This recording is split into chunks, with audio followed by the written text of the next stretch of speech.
Tushda ijtimoiy tarmoqlar ko'rishning ta'birlari.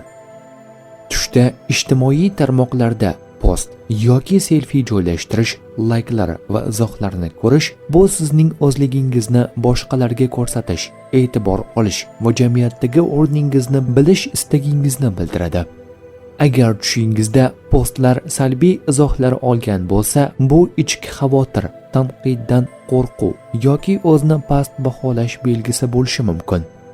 Ijtimoiy tarmoqlar orqali odamlar bilan muloqot qilish sizning do'stlar, hamkasblar yoki atrofdagilar bilan munosabatlaringiz haqida signal beradi.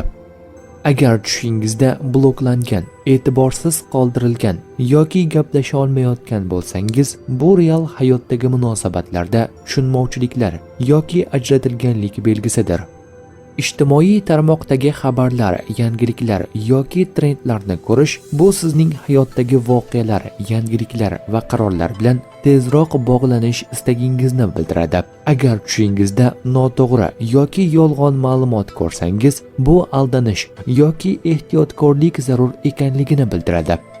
Tushda ijtimoiy tarmoqlar sizning jamiyatdagi obro'yingiz, o'zni namoyon qilish va boshqalar bilan aloqalarni boshqarish qobiliyatingizni aks ettiradi.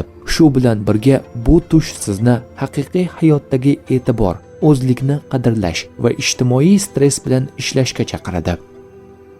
Tush ta'birlari bashorat emas, barcha narsani bilguvchi zot yagona Allohdir.